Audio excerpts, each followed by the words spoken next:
Assalamualaikum warahmatullahi wabarakatuh. Alhamdulillahirrahmanirrahim. Wabihi nasta'in ala umri dunia wa din. Wassalatu wassalamu ala asrafil anbiya'i wal mursalin Sayyidina Muhammadin wa ala alihi wa sahbihi ajma'in, amma ba'du. Anak-anakku semua, kita mengaji lagi dengan mukadimah surat Al-Fatihah. A'udzubillahi minasyaitonir rajim. Bismillahirrahmanirrahim. Alhamdulillahi rabbil alamin. Ar-Rahmanir Rahim. Malik yaumiddin. Iyyaka na'budu wa iyyaka nasta'in. Ihdinas siratal mustaqim. Siratal ladzina an'amta 'alaihim ghairil maghdubi 'alaihim waladdallin. Amin. Kata-kata mudah indah dari saya, pertama mengucapkan lafaz alhamdulillahirabbil alamin, kedua membaca shalawat Allahumma sholli ala sayyidina Muhammad ketika aku sayang kepada orang tuaku dan aku sayang kepada kalian semuanya. Nah, sekarang kita meneruskan mengaji Al-Qur'an. Bismillahirrahmanirrahim. Rabbi shrah li sadri wa yassir li amri wahlul 'uqdatam min lisani yafqahu qawli. A'udzu billahi minasy syaithanir rajim. Bismillahirrahmanirrahim. Min ajli dzalik katabna 'ala bani Israila annahu man qatala nafsan bighayri nafsin aw fasadin fil ardi faka'annama qatala an-nasa jami'an wa man ahyaha faka'annama ahya an-nasa jami'an. ولقد جاءتهم رسلنا بالبينات ثم إن كثيرا منهم بعد ذلك في الأرض لمسرفون إنما جزاء الذين يحاربون الله ورسوله ويسعون في الأرض فسادا أن يقتلوا أو يصلبوا أو تقطع أيديهم وأرجلهم من خلاف أو ينفوا من الأرض ذلك لهم خزي في الدنيا ولهم في الآخرة عذاب عظيم. إلا الذين تابوا من قبل أن تقدروا عليهم فاعلموا أن الله غفور رحيم. يا أيها الذين آمنوا اتقوا الله وابتغوا إليه الوسيلة وجاهدوا في سبيله لعلكم تفلحون. إن الذين كفروا لو أن لهم ما في الأرض جميعا ومثله معه ليفتدوا به من عذاب يوم القيامة ما تقبل منهم ولهم عذاب عليم. يريدون أن يخرجوا من النار وما هم بخارجين منها ولهم عذاب مقيم. والسارق والسارقة فاقطعوا أيديهما جزاء بما كسبا نكالا من الله والله عزيز حكيم. فمن تاب من بعد ظلمه وأصلح فإن الله يتوب عليه إن الله غفور رحيم. صدق Allahul Azim. Nah, sekarang kita sudah mempelajari bacaan Al-Quran. Sekarang kita belajar tafsirnya, maknanya. Nanti apa isi kandungannya yang dapat kita petik dari pelajaran kita membaca Al-Quran. Jadi kita itu membaca Al-Quran dan maknanya gitu ya. Karena kita itu bukan orang Arab ya, kita mengenal maknanya. Aku berlindung kepada Allah dari godaan syaitan yang terkutuk dengan menyebut asma Allah yang Maha Pengasih lagi Maha Penyayang. Ayat 32. Oleh karena itu kami tetapkan suatu hukum bagi Bani Israel bahwa barang siapa yang membunuh seorang manusia bukan karena orang itu membunuh orang lain atau bukan karena membuat kerusakan di muka bumi, maka seakan-akan dia telah membunuh manusia seluruhnya. Dan barang siapa yang memelihara kehidupan seorang manusia, maka seolah-olah dia telah memelihara kehidupan manusia semuanya. Dan sesungguhnya telah datang kepada mereka rasul-rasul kami dengan membawa keterangan-keterangan yang jelas. Kemudian banyak di antara mereka sesudah itu sungguh-sungguh melampaui batas dalam berbuat kerusakan di muka bumi. Nah, sudah nyata ya sekarang ini ya, berbuat kerusakan di atas muka bumi ya. Bani Israel ini ya. Al-Quran itu menerangkan tentang Taurat ya.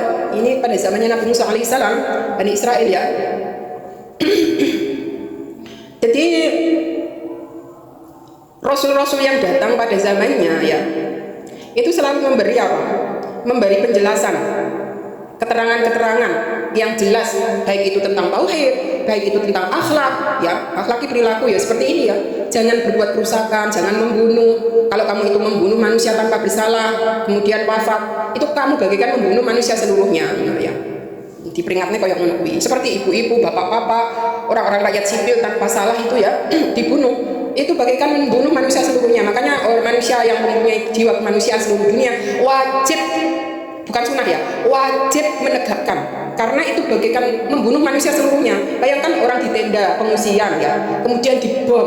Itu pengungsian ini sudah orang-orang yang sangat membutuhkan pertolongan seperti ibu, anak-anak yang banyak orang wafat ya, di situ dibom. Itu kan kejahatan modern yang paling keji. Peradaban modern yang paling keji itu pembunuhan seperti itu. Sudah dia itu disuruh mengungsi, sudah mengungsi. Setelah di pengungsian di tenda, mereka dibom. Di situ banyak anak-anak, banyak ibu-ibu memperjuangkan keluarganya. Ya. Kebanyakan mereka gitu kan ya, apa yang di rumah itu kan ya kebanyakan kan kaum ibu-ibu dan anak-anak. Sedangkan kaum bapak-bapak yang lemah itu yang mencari makanan, mencari air dan sebagainya. Mereka dibom. Itu bagaikan membunuh manusia seluruhnya. Makanya manusia yang mempunyai sifat manusia, yang kamu merasa dirimu manusia, maka belalah ya, seperti Palestina itu. Karena apa? Mereka anak-anak, mereka ibu-ibu yang tidak bersalah dibunuh tidak tanpa salah ya. Dibunuh itu bagaikan membunuh manusia seluruhnya. Mereka itu di negaranya sendiri, mereka berdiri di negaranya sendiri. Sedangkan Israel itu mendirikan negara itu pendatang. Tetapi kuat, mereka dilindungi oleh luar ya, seperti Amerika pendukungnya. Kuat ya. Tetapi bukan berarti dihukum itu di mata Allah itu bagi yang kuat terus kebal hukum, tidak. Di sini diterangkan kayak Bani Israel ya. Utusan itu selalu datang ya lewat firman-firman ya, apalagi firman Nabi Muhammad firman Allah yang disampaikan kepada Nabi Muhammad ya, seperti ini nyata sampai sekarang ini. Mereka berbuat kerusakan ya, yang melampaui batas di atas muka bumi. Sudah kan kamu lihat semuanya ya. Mereka yang dirusak bukan hanya manusia, bangunannya, sekolahannya, masjidnya. Mereka melampaui batas dalam hal berbuat kerusakan ya. Mereka tanah-tanah Palestina dirampoknya, kalau melawannya ya dibantai kayak sampai sekarang ini dibom. Nah, ini peringatan ya bagi manusia seluruhnya yang merasa manusia ya, bukan merasa iblis, tapi bagi mereka yang merasa iblis ya membela Israel ya. Bagi mereka yang merasa manusia, di sini diterangkan ya. Kalau engkau membunuh jiwa yang tidak bersalah ya, maka kamu bagaikan membunuh manusia seluruhnya. Jadi orang-orang manusia ini lah yang merasa manusia ini dibunuh semuanya. Karena apa? Orang yang tidak salah kok dibunuh, itu bagaikan membunuh keseluruhannya. Bisa peluang untuk membunuh yang lain-lain yang tidak bersalah kuwi lho, maksud kamu no? Insya Allah paham. Lah kalau kamu membunuh orang yang bersalah ya, kalau kisos membunuh ya ganti dibunuh, itu adil. Tapi kalau orang yang tidak bersalah kemudian kok dibunuh, itu bagikan membunuh manusia seluruhnya. Dalam arti ya, membunuh orang yang tidak bersalah, orang yang tidak bersalah yang lain-lain itu kemungkinan saja bisa dibunuh, ya. Sudah berani orang membunuh orang yang tidak bersalah, pasti akan membunuh yang lainnya yang tidak bersalah, gitu loh maksudnya ya. Ada sebagian ulama yang mengatakan seperti itu, ada yang mengatakan bahwa kamu bagikan membunuh manusia seluruhnya. Ya, orang itu kan ya, kalau engkau membunuh seseorang yang tidak bersalah berarti kamu membunuh keturunannya. Nah, gitu. Ada yang mengatakan seperti itu. Ini peringatan, ini Al-Quran yang disampaikan, bukan karanganku sendiri, bukan buatanku sendiri. Ini memang diterangkan ya, sungguh-sungguh melampaui batas dalam berbuat kerusakan di muka bumi. Yang sebelum-sebelumnya ya mereka berbuat kerusakan mungkin ya masih sifatnya itu enggak begitu luas ya. Sekarang itu mereka itu membunuh ya, satu lagi teror bom ya, satu kali teror bom di tempat tenda itu yang wafat kurang lebih hampir 100 orang. Ya. Itu kan melampaui batas. Sedangkan Fir'aun dulu itu ya membunuh aja ya, itu cuma bayi aja yang lahir laki-laki. Nah, dan orang-orang yang tidak mau menyembahnya, itu saja. Tetapi ini ya dengan teroris Israel, Amerika membunuh orang-orang di tenda Palestina tuh. Satu kali teror bomnya itu yang wafat kurang lebih 100 orang. Ya Allah, syahid tanpa salah ya. Mereka kebanyakan ibu-ibu yang lagi masak, ibu-ibu yang lagi sholat, ibu-ibu yang lagi beribadah. Pokoknya di situ tempat-tempat rakyat yang tidak berdaya. Ini ayat 32 ya. Jadi tapi kalau kamu ya menjaga manusia, kamu tidak membunuh orang kalau orang itu tidak bersalah, maka kamu bagaikan menjaga manusia seluruhnya. Karena apa? Keadilan ditegak nih, loh artinya. Jadi enggak sembarangan membunuh. Lek orang itu membunuh, kisahnya ya juga membunuh. Tapi kalau orang itu tidak membunuh, jangan dibunuh. Berarti kamu itu menegakkan keadilan. Kamu bagaikan menjaga manusia seluruhnya. Dalam arti manusia seluruhnya yang baik-baik itu dijaga. Hanya mereka saja yang dibunuh karena mereka membunuh juga kisosnya, ya. Jadi menegakkan keadilan. Kemanusiaan yang adil dan beradab, ya. Itu loh, beradab di situ loh ya. Jadi melindungi ibu-ibu, melindungi anak. Di dalam Islam itu, di dalam sejarah Islam, Nabi Muhammad tidak pernah merusak bangunan apabila Nabi Muhammad diserang orang kafir. Dan Nabi Muhammad tidak membunuh musuh yang telah menyerahkan diri. Nabi Muhammad melindunginya, ya. Allahu Akbar. Dan Nabi Muhammad ya melindungi tawanan-tawanan wanita maupun laki-laki. Subhanallah. Kalau mereka sudah menyerah ya sudah dilindunginya gitu. Terus tidak boleh memerangi dalam dakwahnya. Tetapi kalau mereka tetap bersikukuh melawan Nabi tidak boleh berdakwah, Nabi nggak boleh menyampaikan kebenaran, harus Nabi Muhammad dimusuhi. Maka Nabi Muhammad angkat senjata untuk membela diri, untuk menegakkan agama Allah, agama Islam, agama keselamatan, rahmatan lil alamin. Masya Allah, Islam begitu adil. Nah, sedangkan apa? Bagaimana kalau negerinya itu dirampok ya, contohnya tanahnya dirampok oleh penjajah ya, terus dirobohkan, diusir, tanahnya dirampok, dirobohkan, diusir. Bagaimana menanggapi? Nah itu jalan satu-satunya itu Palestina melakukan perlawanan ya. Salah satunya melakukan perlawanan sebagaimana sebelumnya itu sudah sering kali dijatuhi bom karena harus mereka itu melakukan perlawanan ibaratnya. Tapi mereka karena Israel itu disokong oleh luar negeri seperti Amerika ya itu pendukungnya lah, akhirnya terus mengebom, terus kirim bom terus ke Palestina. Sedangkan Palestina itu berdiri sendiri, bom itu buatan rakitan sendiri. Bom ecek-ecek ya, enggak sekuat mereka bisa dari jet tempur, mereka dari tank, pokoknya mereka itu tenaganya kuat. Lah kalau Palestina itu diinjak-injak ya, harga dirinya, rumahnya dirobohkan, dirampok tanahnya. Terus sebagai seorang anak negeri, apakah diam aja? Diam diinjak-injak, melawan dibantai, bagaimana ini? Diam diinjak-injak, rumah mereka itu dirobohkan, konyiseh ngalih, bahkan kuburan itu dibongkar, disisih nih ya, ibu-ibu sampai menangis itu sebelum perang ya. Itu lantaran ini semena-mena terhadap rakyat Palestina. Mereka tidak melawan diinjak-injak, hampir setiap tahunnya juga dikirimi bom. Tetapi Palestina kalau melawannya maka dibantai habis-habisan sampai sekarang ini.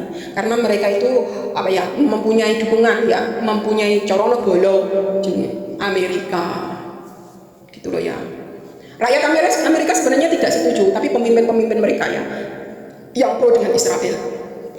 Nah, jadi bagaimana hukumnya apabila orang itu mendukung kejahatan, membunuh manusia terbanyak di dunia di abad ini, maka mereka yang bersatu ya, diingat-ingat ya, mereka yang mendukung pembunuhan terhadap orang yang tidak bersalah, maka dia dosanya seperti membunuhnya.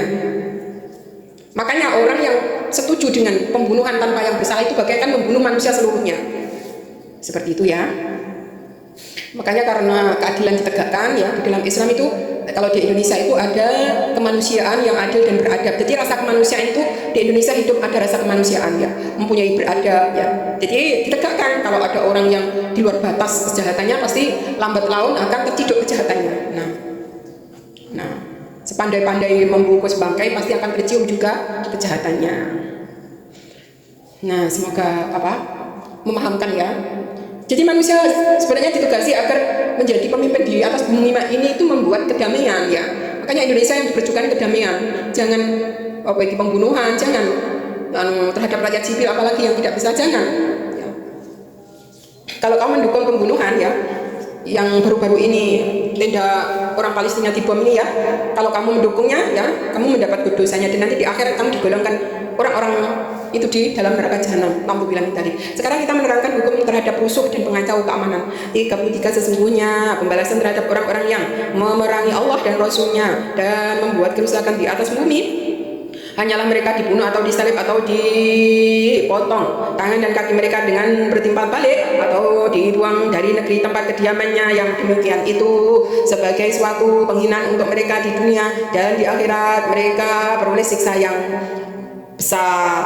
Nah, jadi ini hukumannya ya bagi orang-orang yang membunuh jiwa yang tidak bersalah ya.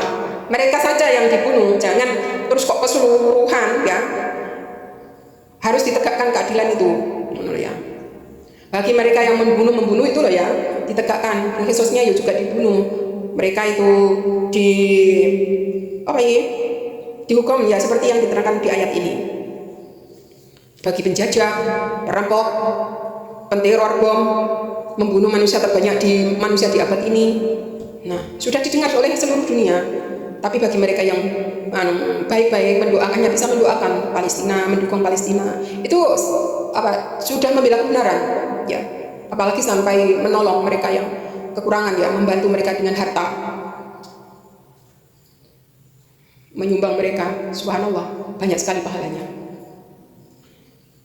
Tapi bagi mereka yang mendukungnya pembunuhan itu, maka dia bersama orang yang didukungnya nanti di nerakanya Allah. Memang nengok dunia jadi bersatu ya, bersahabat ya. Mereka saling mendukung, tapi nanti di neraka mereka saling menyalahkan. Dasar gara-gara kamu bela awakmu kene iki malah ning neraka. Nah, ngono kuwi saling mengolok-olok ya.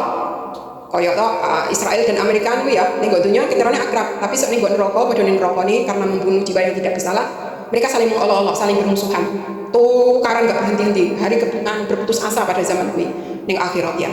Zaman akhirat kuwi zaman putus asa, maka lok-lokan. Ya, dasar kamu, gara-gara kamu masuk neraka, gara-gara kamu lah, nyapa tidak dijak film ngono. Gara wis musuhan terus. Ketirane akur ning dunya saiki. Beda dengan orang-orang mukmin. Orang mukmin saling memberi salam, saling bersyukur, ya. Assalamualaikum, bima sabartum, panikmam qadar, bisalami malaikat. Begitu juga salam antara manusia sama manusia, saling mengucapkan syukur. Menjadi saudara nanti semuanya di surga. Enggak ada permusuhan. Tidak ada kata-kata kotor. Subhanallah, tempat kenikmatan, tempat kedamaian. Sekarang 34. Kecuali orang-orang yang tobat di antara mereka sebelum kamu dapat menguasai, menangkap mereka, maka ketahuilah bahwasanya Allah Maha Pengampun lagi Maha Penyayang. Nah, kecuali sing tobat ya. Wong sing jahat-jahat membunuh orang tanpa bersalah lho. Seumpama berhenti wegah membunuh orang, ya nyisih wegah aku membunuh orang. Nah, orang-orang seperti itu terus akhirnya dia tobat, mengimani Allah Tuhannya, Nabi Muhammad utusannya, terus menjadi orang yang Islam yang alim, orang Islam yang selamat, maka dia terselamatkan karena waktunya masih ada hidup di dunia. Tetapi kalau mereka ya belum tobat kemudian mati, maka kematiannya itu suul khotimah ya, tidak ada pengampunan dari Allah. Hanya orang-orang yang bertobat ya sebelum mereka wafat ya, maka mereka dapat pengampunan dari Allah, berhenti dari memusuhi, berhenti dari teror bom ya di tempat pengungsian, berhenti membunuh anak-anak, ibu-ibu ya dengan bom-bom mereka. Itu dikecam oleh seluruh dunia itu ya, dikecam oleh seluruh dunia. Jadi yang mendapatkan kezaliman bukan hanya Palestina ya, Sudan juga mendapatkan kezaliman dari saudaranya, sesama saudara bermusuhan. Terus apa yang diperebutkan? Mbok yo saling menolong, saling tolong menolong. Terus apa? Bumi yang gersang itu dibinanya daripada orang diseksani, orang dimusuhi. Lebih baik membina padang pasir gurun gitu, ditamburi tanduran apa yang bermanfaat gitu ya. Dikerjakan, diberi makan, diberi minum, diberi kebebasan, tapi membangun negaranya ya. Itu lebih baik ya daripada permusuhan ya sesama saudaranya ya. Lebih baik kerjasama, itu akan memperkaya kamu, menguntungkan kamu, malah membuat dirimu kaya ya, malah makmur, makanan banyak ya, banyak tersedia. Karena apa? Memanfaatkan sumber daya alam, memanfaatkan sumber daya manusia. Jadi manusia coba musuhin, mbok sekso, mbok bunuh, mbok bom, dibakar dan sebagainya. Itu hanya menambah dosa kamu dan hanya menambah miskin kamu di dunia dan di akhirat. Coba kalau kamu itu pemimpin yang cerdas, enggak seperti itu, enggak mengangkat senjata. Coba orang-orang yang di Sudan itu diberi pupuk, diberi bibit-bibit pertanian, terus dimajukan irigasi, terus membuat sumur-sumur bor di masyarakatnya makmurkan, mereka berguna, dirangkul, itu lebih bermanfaat untuk mereka ya. Itulah kalau dipimpin oleh orang yang cerdas maka negeri itu makmur. Kalau dipimpin oleh orang yang penuh dengan ambisius, keduniaan, ya tidak dibekali dengan agama yang benar, itu hanya mengejar dunia, bahkan menghilangkan nyawa orang itu berani hanya untuk mengejar dunia yang nanti akan ditinggalkannya ya. Nah sekarang diteruskan lagi ya ayat 35. Hai orang-orang yang beriman, bertakwalah kepada Allah dan carilah jalan yang mendekatkan diri kepadanya dan berjihadlah pada jalannya supaya kamu mendapat keberuntungan. Subhanallah, ya Allah. Tadi sudah diperingatkan oleh Allah, kamu jahat pun kasa boleh sampai tobat diampuni karena Allah Maha Pengasih dan Penyayang, Allah Maha Pengampun. Pengampunannya itu lebih besar ya daripada dosa makhluknya. Terus ayat 35 itu mulai ya oleh Allah ini memperingatkan, hai orang-orang yang beriman. Nah, tadi kan kalau kamu tobat panggilannya sudah bukan orang jahat, ya. Panggilannya kalau kamu tobat beriman panggilannya seperti ini. Hai orang-orang yang beriman. Nah, bertakwalah kepada Allah. Jadi menjalankan perintah Allah, menjauhi larangannya. Terus jalan-jalan mendekatkan diri kepada Allah ya.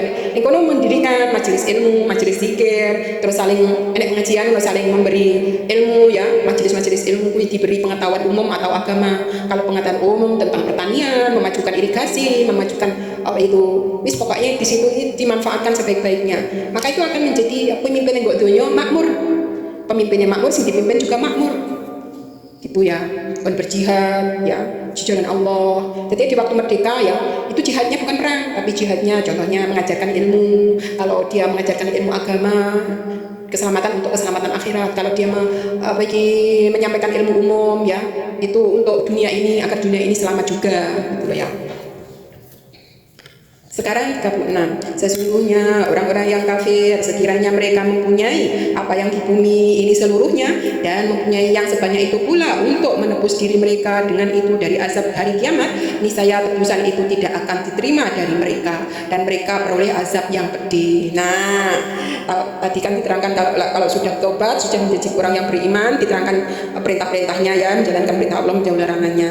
Lah, bagi mereka ya yang tetap kafir ya, mereka yang melampaui batas kuwi lho ning dunia di atas bumi kuwi lho ya. Seandainya mereka terus berbuat terus akan ning alam dunia iki, sok ning akhirat dunia lan isine iki lho tinggi nebus dosane, enggak diterima. Insya Allah paham ya.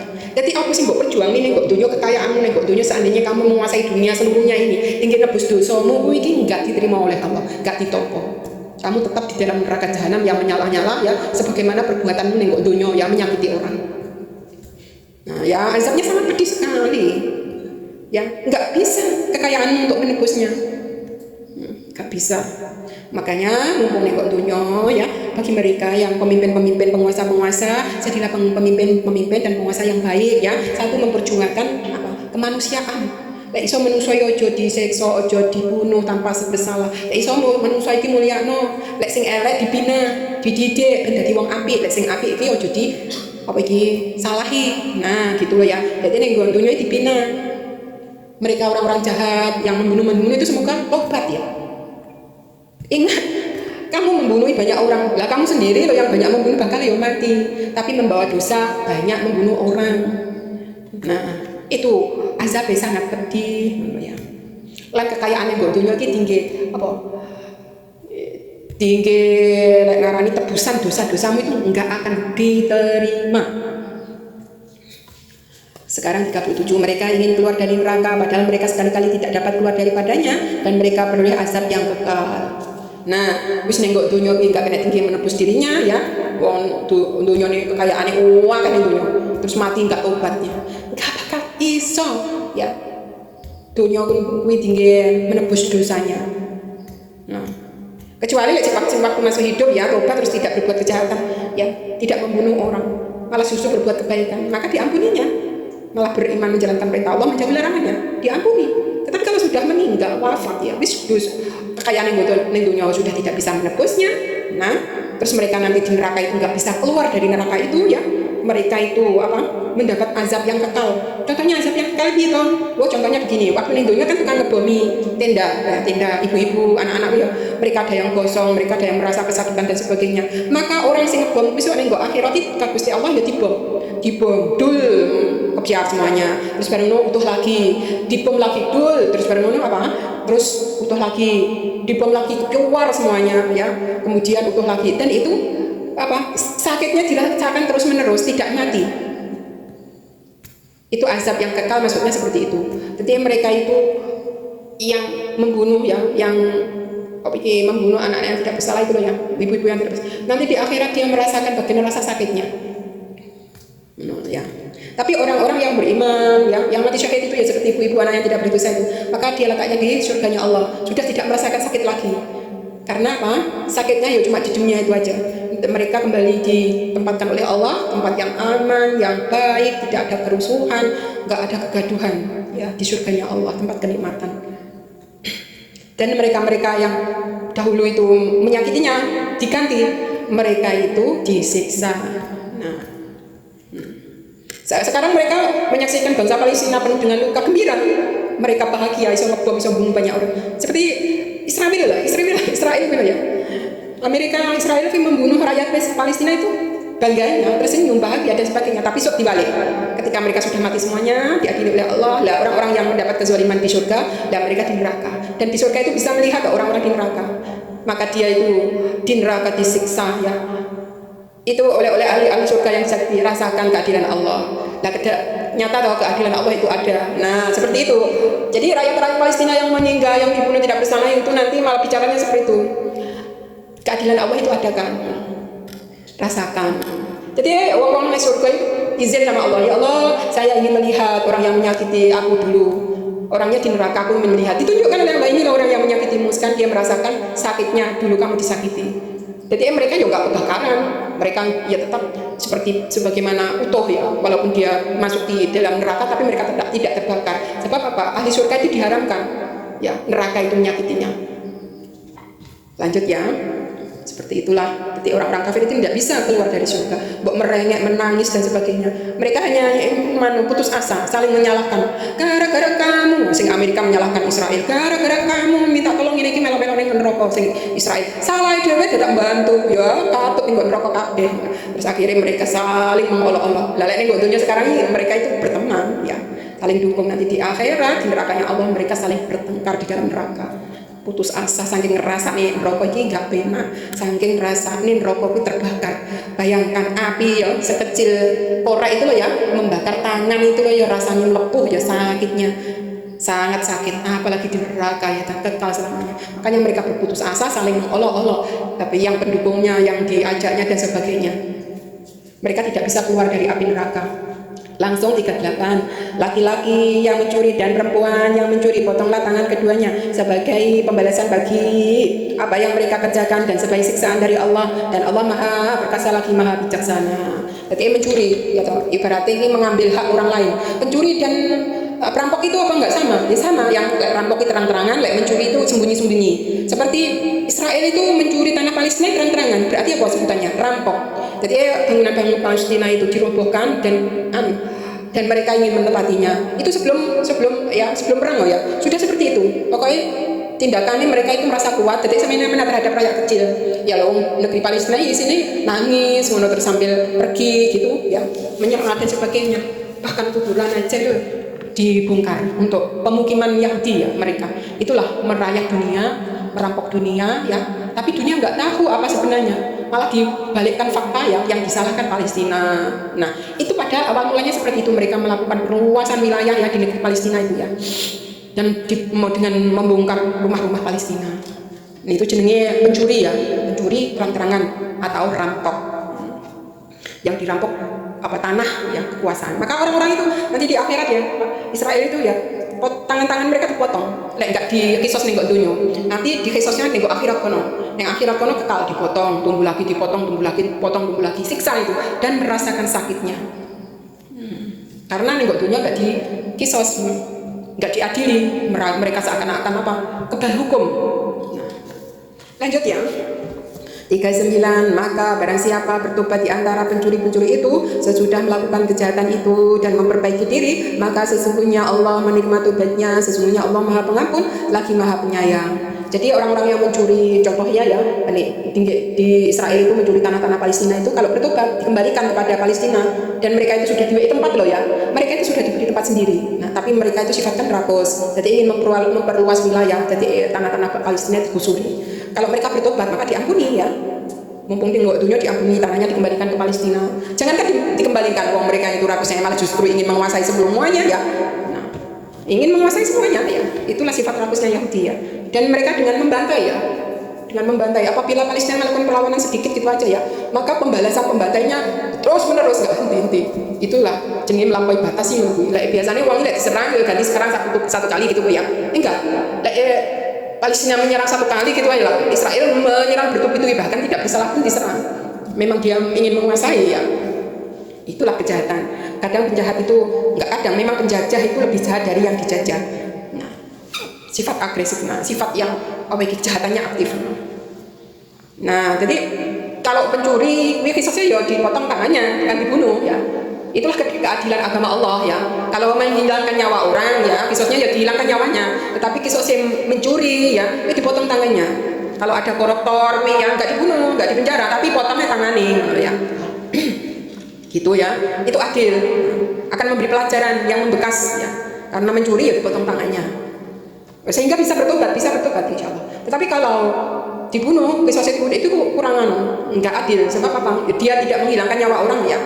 Kalau dibunuh berarti dia belum sampai tobat kadang-kadang ya. Tapi kalau mereka itu mencuri, kisahnya dipotong tangannya, itu namanya adil.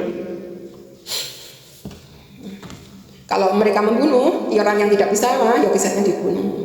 Itu ya. Kalau di penjara kadang-kadang ya nggak bertobat, malah foya-foya di dalam penjara. Itu ada ya kan. Maka bagi koruptor itu mencuri ya, mengambil yang bukan haknya itu kan pencuri ya. Lek terang-terangan jadi ngerampok, lek tidak diketahui ya sembunyi-sembunyi itu jenis pencuri. Lek copet ya, mereka mencuri, orangnya tahu terus lari, nah itu copet.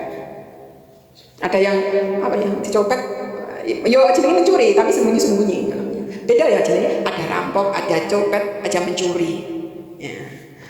Bahasanya bermacam-macam tapi kadang artinya ya yang lek rampok itu terus terang, enggak adep-adepan ingin menggasak hartanya. Seperti Israel sendiri rampok ya. Terus terang kan mengambil tanah Palestina dengan menggusur tanah Palestina ya, didudukinya itu kan jenis rampok. Sudah diberi wilayah tapi rakus ingin menguasai. Nauzubillah ini dzalik ya. Semoga kita sebagai manusia ya ditakdirkan oleh Allah menjadi insan yang selamat ya, selamat dari perbuatannya, selamat dari lesannya, dan menjalankan perintah Allah, menjauhi larangannya. Sehingga janji Allah nanti diberikan kepada orang-orang yang bertakwa dengan ikhlas ya. Orang-orang yang mukhlis, ikhlas karena Allah semuanya ya.